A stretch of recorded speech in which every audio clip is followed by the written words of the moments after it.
Millions of people have watched videos claiming ancient DNA revealed something extremely disturbing about Sumerian women. It sounds like a genuine archaeological bombshell. But here's what actually happened. A fringe theorist made an extraordinary claim, staked his entire life's work on it, and then never delivered proof. The real story isn't about what DNA revealed, it's about what it didn't. And the gap between what the internet is saying and what science actually found is so vast that it reveals something far more interesting than aliens. It reveals how easily we mistake conviction for evidence. This is the story of Zecharia Sitchin, a man who spent 5 decades reinterpreting ancient Sumerian texts through a very specific lens. Sitchin was born in Azerbaijan in 1920 and grew up in Palestine. He studied economics, but became fascinated with ancient languages. He was genuinely multilingual and genuinely knowledgeable about Semitic languages, which gave his work a veneer of scholarly credibility that many fringe theorists lack. He wasn't an academic fraud making things up without understanding the source material. He had actually studied the texts. He had actually learned the languages.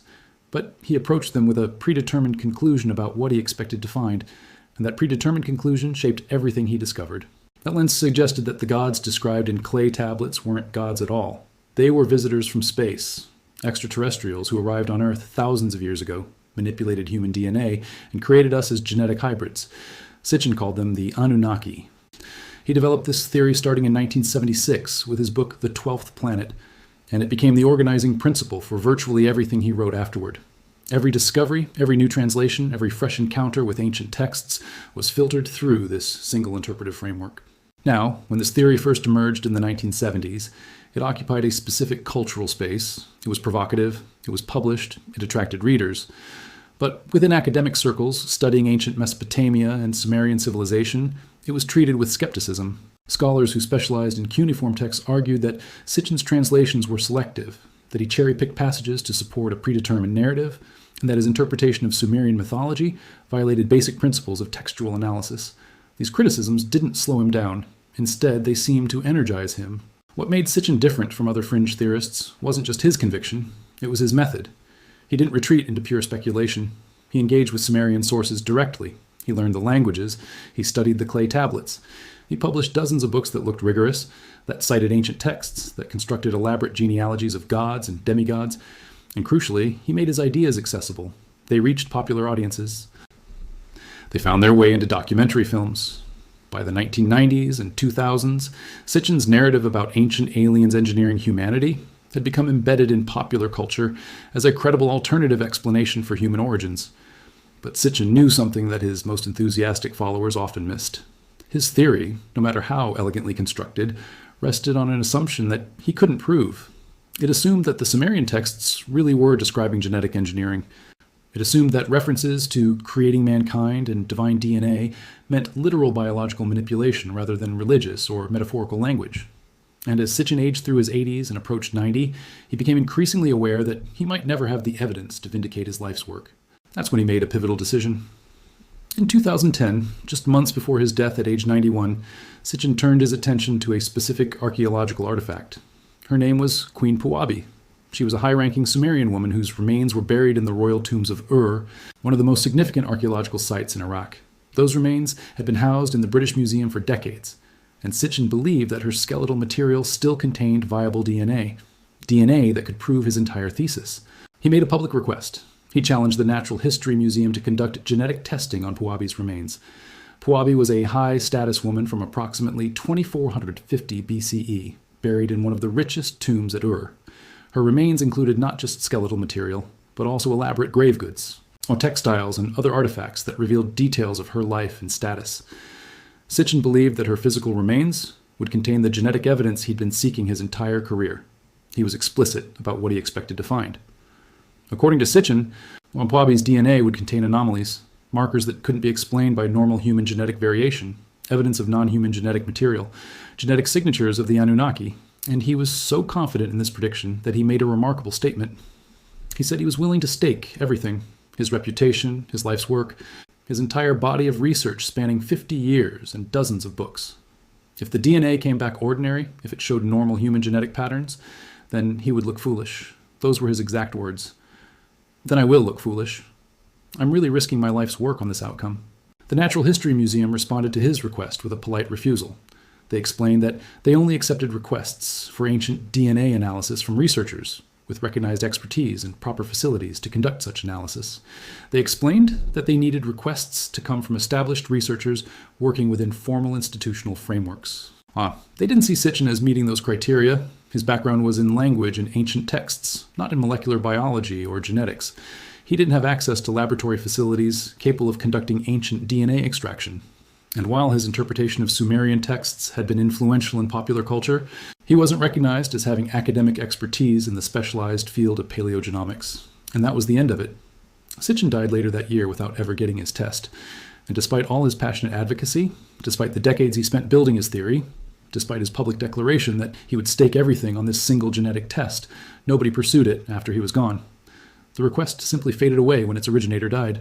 What's remarkable about this sequence is that it reveals something crucial about Sitchin's actual confidence level.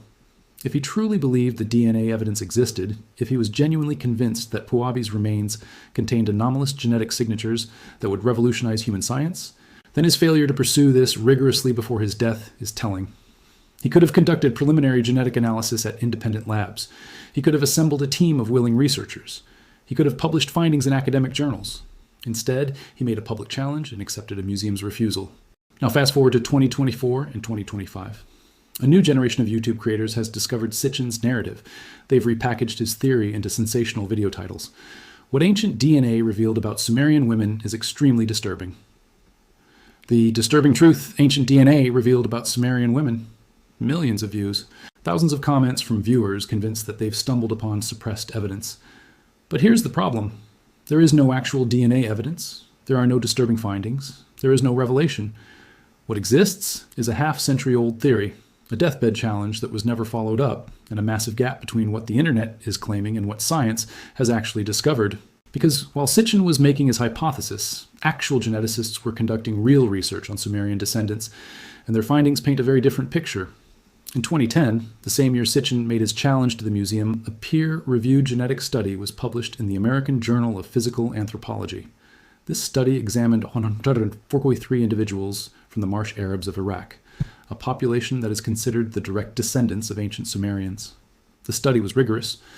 It used modern mitochondrial DNA analysis and Y chromosome analysis, the same tools that would be used to study Puabi's remains. These are not speculative techniques. They are standard methodology in population genetics, widely used across academia, and their findings are reproducible and verifiable. What did they find? The Marsh Arabs showed a predominantly autochthonous Middle Eastern genetic component for both male and female lineages. This means their DNA indicates they descended from populations native to the Fertile Crescent region, who had been there for thousands of years. When geneticists look at mitochondrial DNA, which is inherited through the maternal line, they found a pattern showing deep roots in the Middle East. When they looked at Y chromosome data, inherited through the paternal line, they found a similar pattern of long-term residence.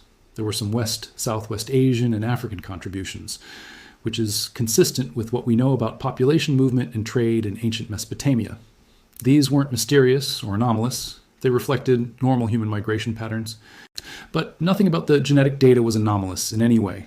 Nothing was unexplainable by conventional genetics. Nothing required invoking extraterrestrial genetic intervention.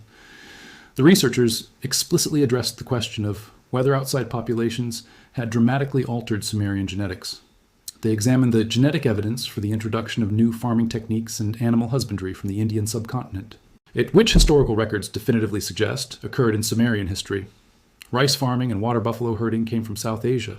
These represented major technological changes. If there had been large-scale population replacement accompanying these technologies, we would expect to see dramatic shifts in the genetic signature of the region. And they found that even when new populations arrived and new practices were adopted, the genetic composition of the region changed minimally. The autochthonous component remained dominant. This means that even confirmed historical population movements documented in written records, barely registered in Sumerian DNA. The technological and agricultural changes that we know happened were accompanied by relatively limited genetic change. The idea that extraterrestrial genetic engineering created the Sumerian population is not just unsupported by this genetic data. It is contradicted by it. An alien genetic engineering program would have left a far more dramatic genetic signature than anything visible in modern Sumerian descendants. But here's where the narrative becomes interesting from a cultural perspective. The YouTube videos claiming to expose disturbing DNA evidence don't actually cite this peer-reviewed research. They don't acknowledge that genetic testing has been done on Sumerian descendants and that the results are completely ordinary. Instead, they reference the unproven Sitchin narrative. They suggest that something is being hidden or suppressed. They imply that mainstream science is avoiding the truth. This is a classic pattern in pseudoscience. When real evidence contradicts your hypothesis, the hypothesis isn't abandoned. Instead, the real evidence is dismissed as a conspiracy. Understanding why this happens requires looking at how Sitchin constructed his theory in the first place. He began with ancient Sumerian texts, but he approached those texts with a predetermined framework. He was looking for evidence of genetic engineering because he expected to find it. When he encountered Sumerian descriptions of creating mankind, he interpreted those descriptions literally as genetic engineering. But ancient cosmogonies don't typically express their meaning in literal biological terms. They express meaning through metaphor, through religious language, through narrative structures that conveyed important truths about identity and social organization rather than technical procedures. Consider how the Sumerian creation narratives actually function in their cultural context. The gods creating mankind served several purposes. It established a hierarchical relationship between divine and human realms. It justified social structures and labor obligations. It answered questions about human purpose and meaning. Did it describe genetic engineering? Only if you approach it with the assumption that it must. Any other reading of these texts as religious narratives explaining the human condition would work perfectly well and would be more consistent with how ancient mythological systems typically operate, but Sitchin had committed himself to a specific interpretation. And once that interpretation became embedded in his published works, once it had attracted a following, once it had entered popular culture, it took on a momentum of its own. By the time he issued his challenge about Queen Puabi's DNA, he wasn't really making a scientific prediction in the ordinary sense. He was making a cultural statement. He was saying, I have devoted my life to this theory, and I am so confident that it is correct that I will wager everything on a single genetic test. The thing is, ancient Sumerian mythology doesn't need to be read as literal genetic engineering. The creation narratives served important cultural functions that have nothing to do with scientific description. When a mythological text describes gods creating mankind, it can mean many things depending on context. It can establish divine authority and human subordination. It can explain why humans labor and serve. It can answer questions about human purpose and mortality. It can provide a narrative framework for understanding society and cosmos. None of these meanings require that the text be a technical description of DNA manipulation. In fact, ancient peoples didn't have concepts like genes or DNA. They didn't have molecular biology. Interpreting Sumerian creation myths as genetic engineering is anachronistic. It projects modern scientific categories onto ancient texts that were organized around entirely different frameworks of meaning. But the very fact that Sitchin felt the need to stake everything on a DNA test suggests that he understood something important on a deep level. Without that DNA evidence, his theory would never achieve mainstream scientific acceptance. He recognized that interpretation of texts, no matter how skilled and dedicated, could never provide the kind of material evidence that would convince the scientific community. He needed that DNA, and he didn't have it. And he was right. The DNA was never tested. The theory never achieved mainstream acceptance. And today, decades later, that theory has been repackaged for YouTube audiences as something that has already been proven, something that has already been discovered, and something that is being actively suppressed by a scientific establishment that wants to hide the truth. This is a remarkable transformation. A hypothesis that was never validated, a prediction that was never tested, a claim that was never substantiated, has been converted into a confirmed fact in the minds of millions of social media users. The mechanism for this transformation is worth examining closely because it operates across multiple content platforms. The title makes an extraordinary claim. The title uses language suggesting discovery and disturbance. The title doesn't say, "This theory suggests," or "Some people believe." It says what DNA revealed. This framing converts hypothesis into fact. It converts speculation into discovery. And for viewers scrolling through their feeds, the title is often the only thing they see. The algorithmic feeds prioritize engagement, and these videos generate enormous engagement because they trigger a specific emotional response. The emotional response is important. There's something deeply unsettling about the idea that we might be hybrid creatures, that our DNA might contain traces of something non-human, that our origins might have been engineered rather than evolved naturally. This unsettledness is precisely what makes the titles work. Disturbing, well, extremely disturbing.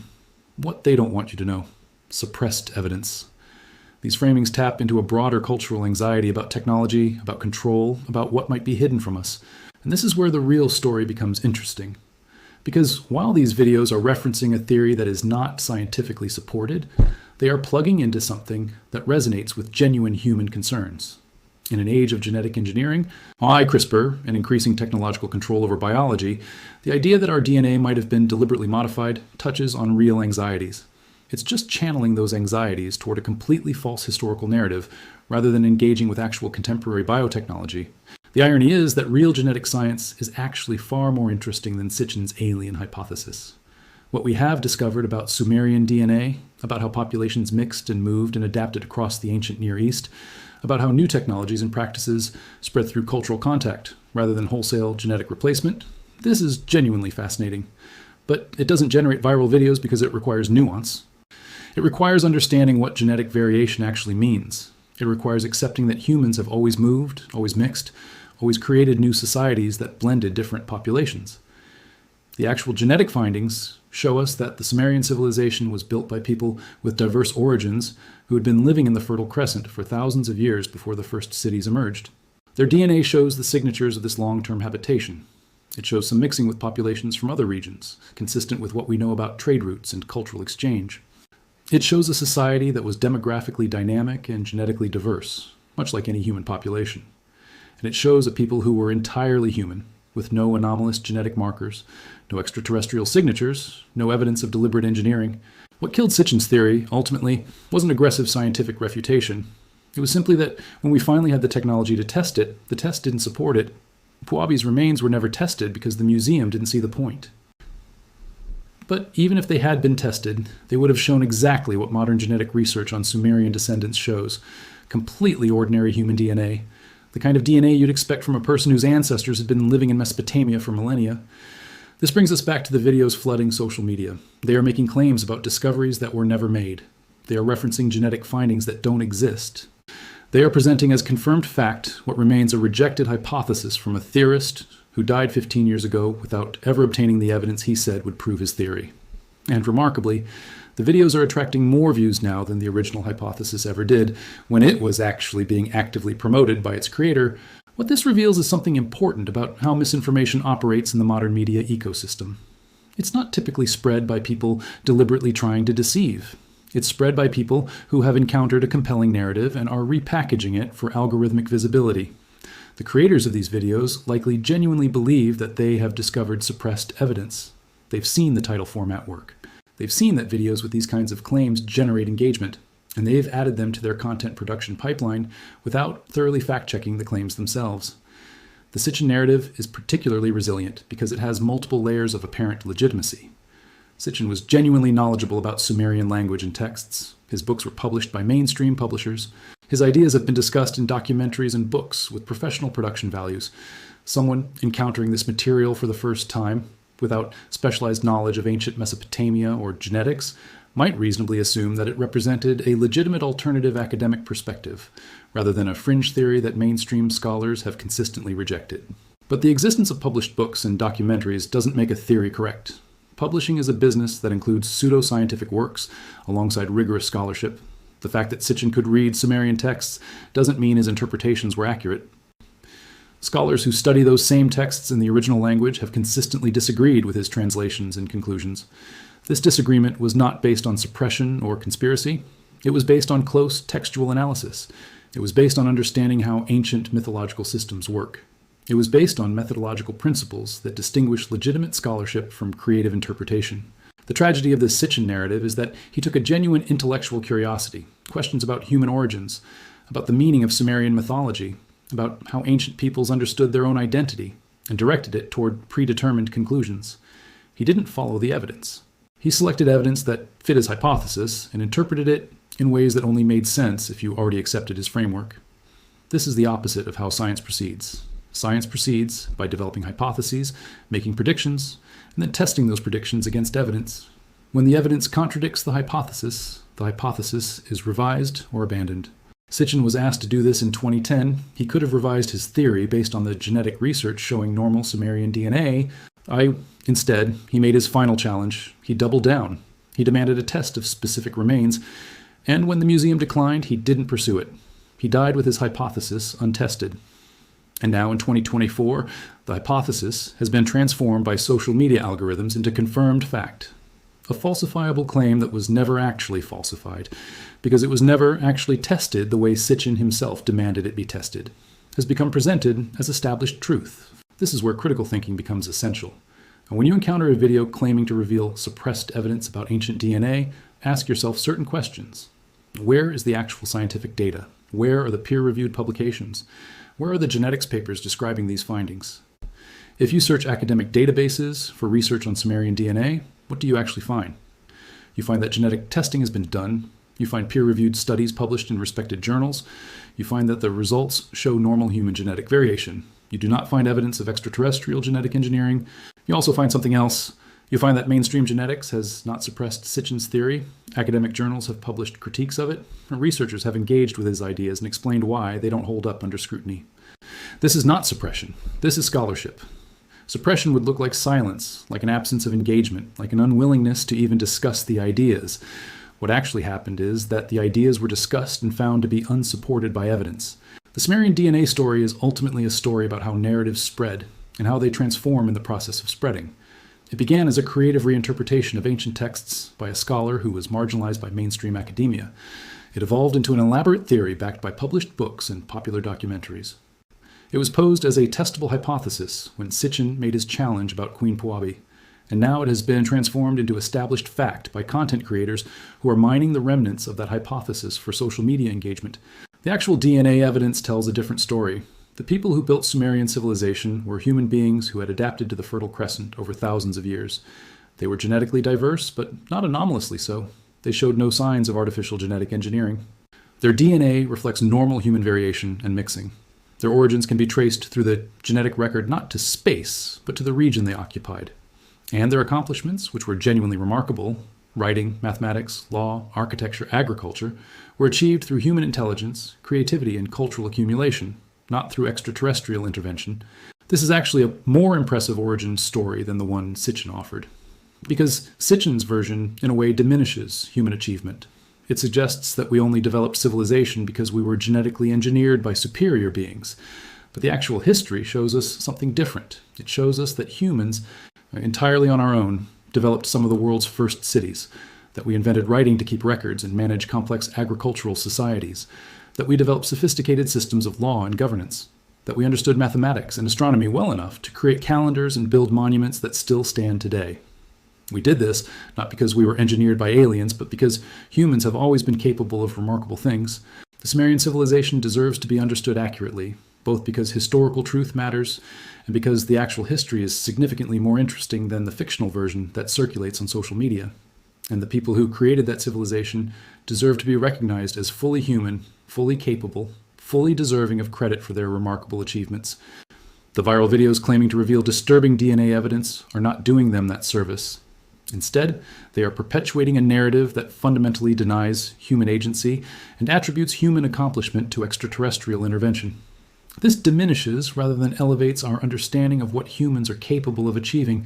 So the next time you encounter a video making extraordinary claims about ancient DNA and Sumerian women, ask yourself where the evidence is. Ask yourself whether the claims are based on actual peer-reviewed research or on decades-old speculation from a theorist who never validated his most important predictions. Ask yourself whether a title promising revelation actually delivers on that promise, or whether it's simply leveraging emotional language to drive engagement. Consider whether the narrative you're being told actually describes what the genetic evidence shows, or whether it's grafting a fictional story onto real historical figures.